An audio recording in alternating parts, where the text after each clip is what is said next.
우리 주님께서 여러분의 마음도 생각도 삶도 만져주시고 위로하시고 세워주시기를 소원합니다. 동상이몽이라는 말이 있지요. 같은 침상에 누워 자면서도 서로 다른 꿈을 꾼다라는 의미입니다. 실제로 부부가 또 가족들이 한 공간에서 한 집에서 살면서도 서로 다른 마음, 다른 생각, 다른 꿈을 꾸고 있다면 그 가정은 참 힘든 날들을 보내게 될 것입니다. 가정뿐만 아니라 기업이나 나라도 마찬가지겠지요. 속한 사람들이 같은 꿈을 품고 나가야만 그 기업이, 그 나라가 건강하고 든든하게 설 수 있을 겁니다. 만일 그렇지 못하다면 점점 쇠락해질 수밖에 없을 것입니다. 교회도 그렇습니다. 교회에 속한 지체들이, 구성원들이 한 마음과 한 뜻을 품고 나가야 우리 주님이 위탁하신 그 사명을 제대로 전하고 수행할 수가 있을 것입니다. 서로의 마음이 다르고 서로 꾸는 꿈이 다를 때 같이 있어도 외롭습니다. 저는 오늘 본문의 말씀을 읽으면서 정말 외로운 주님의 모습을 만났습니다. 주님의 쓸쓸한 얼굴과 외로운 마음을 절절히 느낄 수 있었습니다. 오늘 우리가 읽은 본문 마가복음 8장 27절부터 좀 넓게 보면은 마가복음 10장 45절까지가 마가의 중심부입니다. 마가복음의 핵심에 해당하는 그 부분이고 주제는 제자도입니다. 제자의 길이 어떤 것인가 하는 이야기를 풀어주고 있습니다. 어쩌면 마가복음 전체의 주제가 제자도라고 해도 틀리지 않을 것입니다. 마가는 이 중심부에서 제자들이 얼마나 예수님과 동상이몽이었는지, 서로의 꿈이 얼마나 달랐는지, 정말 예수님과 제자들의 관심은 서로 빗나간 관심이었습니다. 제자들은 주님의 마음을 전혀 헤아리지 못했습니다. 오늘 우리가 읽은 본문 8장 27절 보시면 우리 주님께서 가이사라 빌립보라는 마을에서 제자들에게 질문했습니다. 사람들이 나를 누구라고 하느냐 물었습니다. 그때 제자들이 사람들은 우리 예수님을 세례 요한, 엘리야, 선지자 중에 한 사람 같다고 말합니다. 결국 보통 사람들이 예수님을 생각할 때 예수님은 구약에 나오는 여러 선지자 중에 한 사람 같은 분이라는 이야기입니다. 그러자 주님이 제자들에게 묻습니다. 너희는 나를 누구라고 하느냐? 이 질문이야말로 가장 본질적인 질문이죠. 어쩌면은 우리 주님께서 저와 여러분을 향해서도 너는 나를 누구라고 하느냐 질문할지도 모르겠습니다. 그때 제자들의 대표라고 할 수 있는 베드로가 주는 그리스도시니이다. 마태복음에서는 주는 그리스도시요 살아계신 하나님의 아들이시니이다. 오늘 베드로가 한 이 대답은 정답이었습니다. 그러나 한편으로는 오답이기도 합니다. 주님은 그리스도십니다. 그리스도는 메시아라는 의미이죠. 예수님은 우리를 구원하실 메시아 그리스도입니다. 맞습니다. 그런데 왜 한편으로 또 오답이 될 수 있습니까? 베드로가 생각하는 메시아는 영광의 왕으로 오시는 메시아. 이제 예루살렘에 가서 예수님이 왕으로 오르면은 제자들도 다 예수님 곁에서 뭔가 한 자리씩 할 수 있는 영광의 메시아를 꿈꾸었지만 우리 예수님께서는 고난받는 종으로서의 메시아를 꿈꾸고 있었습니다. 메시아에 대한 꿈이, 길이 서로가 달랐습니다. 그래서 주님께서 이 베드로의 대답을 듣고 메시아로 나를 고백하고 있다니 제자들도 어느 정도 이제 나를 이해했을까? 비로소 자신이 메시아로서 많은 고난을 받고 서기관과 장로들에게 버림을 받고 죽임을 당하고 그러나 사흘 만에 다시 살아날 것을 가르쳤습니다. 오늘 우리가 읽은 본문 8장 31절을 보시면 인자가 많은 고난을 받고 장로들과 대제사장들과 서기관들에게 버림받아 죽임을 당하고 사흘 만에 살아나야 할 것을 비로소 그들에게 가르치시되라고 말합니다. 비로소 이제야 처음으로 사실 내가 가는 길은 영광의 길이 아니고 십자가를 지는 고난의 길이야. 버림받고 죽임을 당할 그런 길이야 라고 가르친 겁니다. 그러나 베드로는 고난받는 메시아, 승리의 메시아가 아니고 십자가를 지고 고난받는 메시아 도저히 받아들일 수가 없었습니다. 그것은 있을 수도 없고 있어서도 안 되는 일이었습니다. 그랬기 때문에 베드로는 예수님께 거세게 항의했습니다. 오늘 우리가 읽은 본문 8장 32절 우리말 성경에는 항변했다라고 번역하고 있습니다. 그러나 그리스 원어는 에피티만이라는 단어인데요, 그냥 항변하는 것이 아니고 책망하다, 꾸짖다라는 그런 의미를 가지고 있는 단어입니다. 사실 이 단어는 8장 33절에서 도저히 자기의 길을 이해하지 못하고 강하게 항의하는 베드로를 보시면서 우리 주님께서 사탄아 내 뒤로 물러가라 꾸짖었을 때 꾸짖다라는 이 단어와 동일한 단어이지요. 주님께서는 승리의 메시아, 정치적 메시아에 도취되어 있던 베드로와 제자들을 향해서 내가 하나님의 일을 생각하지 아니하고 도리어 사람의 일을 생각하는도다 책망하십니다. 하나님께서는 예수님을 십자가로 보내셔서 죽임 당하게 하심으로 모든 인류를 구원하고자 하는 꿈을 가지고 계셨지만 제자들은 그저 예수님 따라다니다가 높은 자리, 좋은 자리, 승리의 자리에 서고 싶은 꿈밖에 가지고 있지 않았습니다. 우리 주님께서 다시 제자들에게 말씀하십니다.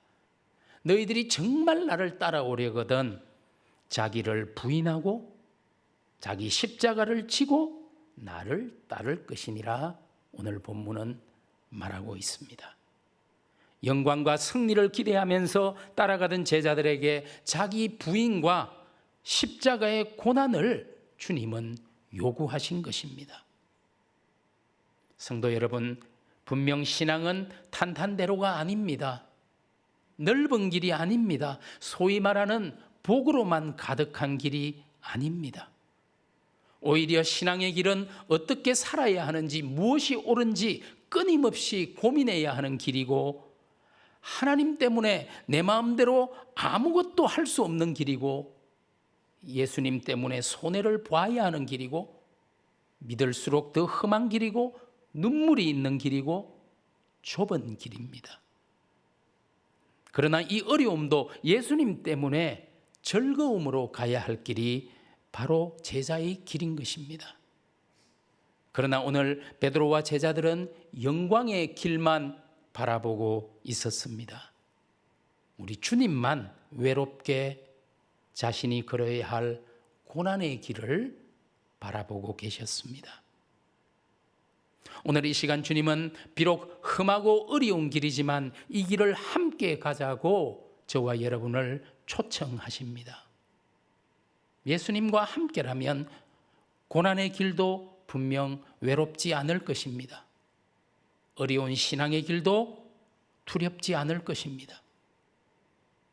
여러분, 요한계시록 21장에 보면 마지막 날 이루어질 하늘나라에 대한 환상을 기록으로 남겨주고 있죠. 하나님의 나라 천국에 이르는 길에 12개의 대문이 있는데 그 12문이 진주 보석으로 이루어져 있는 것을 말하고 있습니다. 왜 하필이면 진주문일까요? 진주가 무엇입니까? 조개가 모래알이나 이물질을 품고서 눈물로 오랜 시간, 고난의 시간을 거치고 나서야 영롱한 보석 진주가 탄생하는 것처럼, 고통은 우리를 보다 성숙한 사람으로, 보다 영적인 사람으로 빚어가시는 하나님의 축복이기도 합니다. 예수님 때문에, 믿음 때문에 당하는 고난과 고통은 그저 없어지는 것이 아닙니다. 진주처럼 영롱한 보석이 되어 우리에게 큰 기쁨과 자랑이 될 것입니다. 주님을 위해, 믿음을 위해 십자가의 길, 고난의 길도 기꺼이 감당하고 걸어갈 수 있는 저와 여러분이 될 수 있기를 간절히 소원합니다.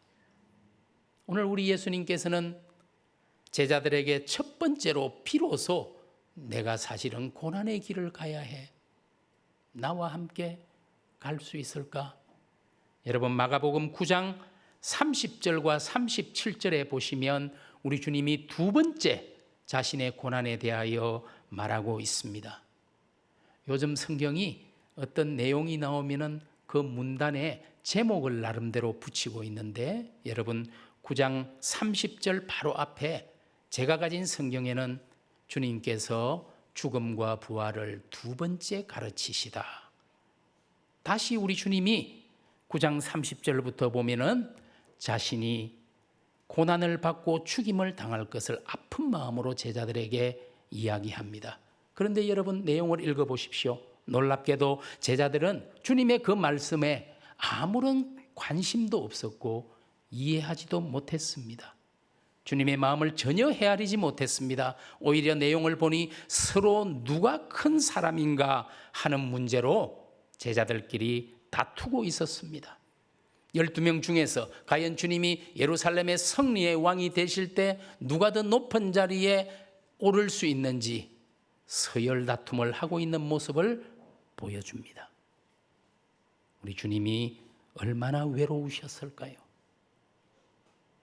세 번째, 마가복음 10장 32절에서 45절에 우리 주님이 세 번째 자신이 고난받고 죽임당하고 그러나 다시 살아날 것임을 말합니다. 34절, 10장 34절에 능욕과 채찍질과 침뱉음을 당하고 십자가에 죽게 될 것을 제자들에게 말씀하셨습니다. 그런데 제자들의 반응이 어떻습니까? 완전히 동문서답이지요. 제자 중 예수님의 측근이라고 말할 수 있는 야고보와 요한이 예수님 이제 예루살렘으로 가시네요. 그러면 우리 형제를 한 명은 좌편에 한 명은 우편에 앉혀주십시오. 전혀 다른 이야기를 하고 있는 것을 볼 수가 있죠.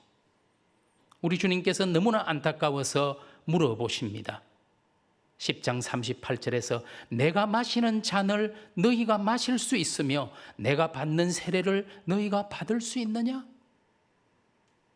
우리 주님이 마실 잔은 고난의 잔이었고 우리 주님이 받을 세례는 죽음의 세례였습니다. 하지만 야고보와 요한은 전혀 이해하지 못하고 오늘 성경을 보니 할 수 있나이다. 너무나 쉽게 할 수 있나이다. 그것을 보면서 나머지 10명의 제자들이 분을 내었다고, 화를 내었다고. 어떻게 해서 너희 둘만 그렇게 쭉 가서 말할 수가 있느냐. 서로 영광을 차지하기 위해서, 서로 높은 자리를 차지하기 위해서 주님의 마음을 이해하지 못했죠. 분명 주님은 제자들과 함께 있었지만 외로우셨을 것입니다. 이런 제자들의 모습을 보면서 우리 주님께서 마가복음 9장 35절에서 누구든지 첫째가 되고자 하면 뭇사람의 끝이 되며 뭇사람을 섬기는 자가 되어야 하리라 말씀하십니다. 그리고 10장 44절에서도 너희 중에 누구든지 으뜸이 되고자 하는 자는 모든 사람의 종이 되어야 하리라 말씀하십니다. 분명히 예수를 따르는 길, 제자의 길은 다스리는 길이 아니라 섬기는 길입니다. 우리 주님께서 제자들의 발을 씻기면서 종의 도를 보여주신 것처럼 말입니다. 오늘 주님을 따르던 12 제자들은 높은 자리와 섬김을 받는 자리를 바라보고 있을 때 우리 주님만 외롭게 목숨까지라도 주어서 저와 여러분을 섬기기를 바라고 계셨습니다.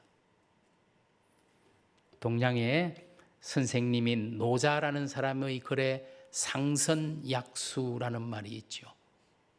가장 선한 것, 가장 착한 것은 물과 같다라는 의미입니다. 지금은 없어졌지만 제가 봉직하고 있는 장신대에 교수들 동아리가 몇 개 있었는데 그중에 서예 동아리가 있었습니다. 저도 그 서예 동아리에 소속되어서 10년 정도 이렇게 글씨를 쓰고 배우고 했었습니다. 그때 이 상선약수란 말이 참 좋아서 글씨로도 쓰고 도장, 정각으로도 새기고 지금도 소장을 하고 있습니다. 저는 예수님이야말로 물과 같은 분이었다고 생각합니다. 여러분, 물이 어떻습니까? 가장 낮은 곳으로 내려갑니다. 가장 낮아져서 다시는 더 내려갈 수 없을 만큼 낮은 곳으로. 그러나 물은 만물을 살리는 생명의 근원입니다. 우리 예수님이 그러셨습니다. 하나님 보좌 우편에서 하늘 보좌를 다 포기하고 낮은 이 땅에 육신을 입고 오셨고 심지어는 죽음의 그 자리에까지 낮아지셨습니다. 그러나 주님이 죽으심으로 모든 만물과 모든 사람을 살리고 구원하는 역사를 이루셨습니다. 저는 우리 예수님이야말로 가장 선한 물과 같은 분이고 생명의 근원이라고 믿습니다. 그런데 오늘 예수를 따른다는 우리 모습은 어떻습니까? 서로 누가 크냐 하는 문제를 놓고 실랑이를 벌였던 예수의 제자들처럼 우리도 높아지기를 좋아하지는 않습니까? 교회에서도 그렇죠. 한국의 대형교회, 큰 교회들은 부목사님들이 굉장히 많잖아요. 10명, 20명이 넘는 교회도 있죠. 그런데 사무실을 가보면 대충 부목사님들의 서열을 알 수 있어요. 그 배치를 보면. 우리 교회에서도 그것들이 우선인가요? 바울은 자기를 수석 사도라고 말하지 않았습니다. 죄인 중에 괴수라고 고백했습니다. 제가 어릴 적에 우리 어른들이 기도하실 때 기도 내용 중에 많이 들었던 것 중에 이런 게 있습니다. 기도하면서 용의 꼬리가 되기보다 뱀의 머리가 될 수 있도록 해달라고 그렇게 막 기도를 해주시더라고요. 혹시 여러분들은 그런 기도 안 들으셨는지 모르겠어요. 그래서 어린 마음에 제가 이러다가 동물들이 꼬리는 없고 머리만 여러 개 있는 괴물이 되겠다, 그런 생각을 했던 기억이 있습니다. 오늘 우리는 높아지고 머리가 되려고 하는데, 그러나 주님께서는 낮아지라고, 섬기라고, 죽음의 그 자리까지 가야 한다고 말씀하십니다. 지금 여러분은 어떤 꿈을 꾸고 있습니까? 어떤 꿈이든지 부디 주님과 동상이몽이 되지 않기를 바랍니다. 우리의 꿈이 오히려 주님을 외롭게 만드는 그런 꿈이 되지 않기를 원합니다. 내 욕심과 내 자랑을 위한 꿈이 아니라 주님이 이 땅에 오셔서 가르치고 실천하셨던 하나님 나라를 위한 꿈이 되기를 소원합니다. 주님의 꿈이 곧 저와 여러분의 꿈이 되기를 바랍니다. 주님께서는 인자가 온 것은 섬김을 받으려 함이 아니라 도리어 섬기려 하고 자기 목숨을 많은 사람의 대속물로 주려 함이니라 말씀하셨습니다. 우리가 꿈꾸는 이유는 높아지기 위해서가 아니라 낮아지기 위해서, 섬김을 받기 위해서가 아니라 섬기기 위해서, 내 욕망을 이 땅에서 달성하기 위해서가 아니라 하나님 나라를 이루기 위한 거룩한 꿈이어야 하겠습니다. 여러분, 선한 능력으로라는 노래, 그 복음송 때문에 아마 여러분들이 독일의 디트리 본헤퍼 목사를 잘 알고 계실 겁니다. 본헤퍼 목사는 1906년 독일에서 쌍둥이로 태어났습니다. 그런 그 사람을 세계적인 신학자로 만든 책이 1937년에 출판된 나를 따르라 라는 책입니다. 영어로는 제자도의 대가라는 제목으로 번역이 되었습니다. 주님을 따르는 제자가 되기 위해 어떤 대가를 치루어야 하는지 이 책은 말하고 있습니다. 보네퍼는 신앙 양심에 따라 히틀러의 나치 제국에 저항하다가 1943년에 체포되어서 감옥에서 모진 고문과 신문을 당하다가 독일이 패망하기 얼마 전 1945년 4월 9일 39살의 나이로 목숨을 거두었습니다. 여러분이 알고 있는 찬양 선한 능력으로 이 가사가 바로 보네퍼가 마지막 감옥에 있으면서 자기의 약혼자였던 마리아 폰 베데마이어라는 여성에게 보낸 편지에 나오는 바로 그 가사입니다. 이 두 사람의 편지 모음집이 옥중연가라는 제목으로 우리나라에도 번역 출판되어 있습니다. 그가 모든 사람의 존경을 받는 이유는 그의 생각이 그의 삶으로 연결되었기 때문입니다. 그가 감옥에 있는 동안 썼던 많은 편지들이 저항과 복종이라는 책으로 출판되었습니다. 그 속에 보면은 보네퍼가 자신을 움직이는 것은 오늘 예수가 누구인지, 오늘 그리스도의 제자가 된다는 것은 무엇인지 이 질문이 자기를 끊임없이 움직이게 하고 있다라고 고백합니다. 보네퍼의 저항과 복종 책에 이런 말이 있습니다. 우리가 그리스도인이 된다는 것은 오직 두 가지 사실에서만 성립될 것이다. 기도하는 것과 사람들 사이에서 정의를 행하는 것이다. 여러분, 기도한다는 것은 하나님을 의지한다는 것입니다. 하나님을 신뢰한다는 이야기이죠. 이 기도라는 것이 그냥 개인주의적 도피를 위한 종교 행위가 아니죠. 무엇보다 먼저 지상에서 하나님의 의와 하나님의 나라를 세우는 것이야말로 우리 기도의 핵심이죠. 주님 나라 이루어지게, 하나님의 뜻이 이루어지게 해달라는 주기도문의 내용이 진정한 기도일 것입니다. 따라서 기도하는 것은 사람들 사이에서 정의를 행하는 것과 결코 다르지 않습니다. 기도는 곧 실천입니다. 기도는 사랑의 실천이고 믿음의 실천이고 정의의 실천입니다. 그것이 십자가의 길, 고난의 길이라도 말입니다. 지금 여러분들이 가지고 있는 성경을 제가 여기에서 보니까요, 대부분 금으로 되어 있고, 저도 보니까 은색인데 은색으로 되어 있는 분도 있네요. 이 가장자리가. 기억하시죠? 옛날 성경은 붉은색으로 되어 있었잖아요. 아마 여러분 집에도 이 테두리가 빨간색으로 되어 있는 성경이 분명히 어딘가에 처박혀 있을 겁니다. 저도 찾아보니까 있더라고요. 몇 권이. 사실 성경의 가장자리를 처음에 붉은색으로 한 것은 우리 예수님의 고난을 마음에 담고 생각하고 살아야 한다는 의미로 그렇게 했습니다. 그런데 어느덧 은색, 금색으로 우리 성경의 가장자리가 다 바뀌었습니다. 귀한 말씀이니까 귀하게 보는 것은 좋습니다. 그러나 정말 하나님의 말씀이 우리에게 전해주고 있는 본질을 잃어버려서는 안 될 텐데, 오늘 우리가 영광만 구하고 복만 구하는 신앙은 아닌데, 예수님과 함께 자기를 부인하고 십자가를 지고 가는 그 길을 꿈꾸는 제자들이 되어야 할 것입니다. 우리 주님과 함께라면 고난의 길이라도 결코 외롭지 않습니다. 두렵지 않습니다. 여러분, 사도 바울이 우리에게 하는 말씀에 귀 기울여 보십시오.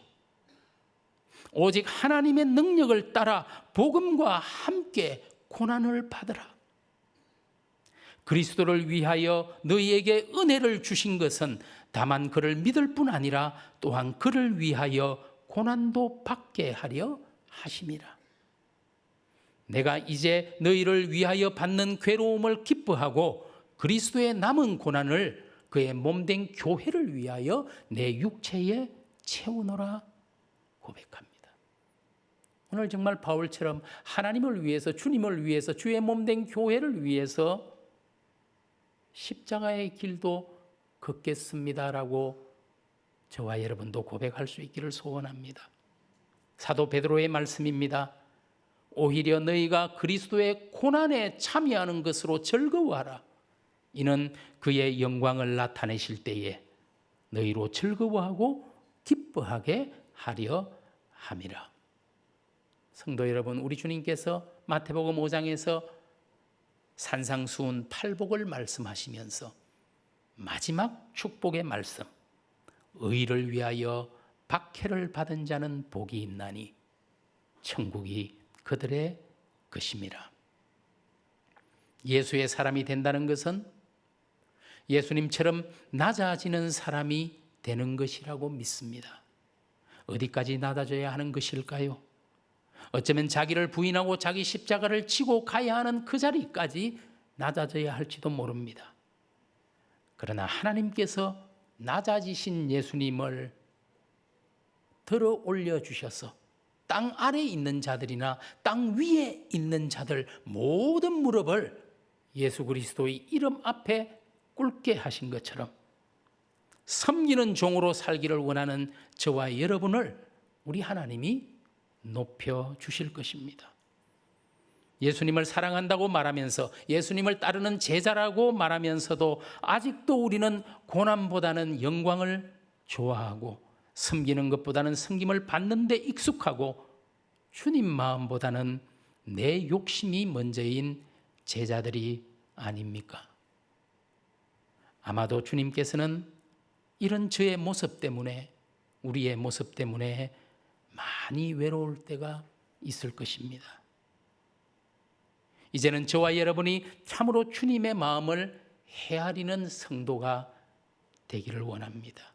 주님 마음 섭섭하게 하지 않는 제자, 주님이 보여주신 그 섬김의 삶을 기껍게 살아가는 정말 주를 따르는 제자들, 그리고 우리 기쁜 소식 교회 공동체가 되기를 주님의 이름으로 축복합니다. 기도하겠습니다.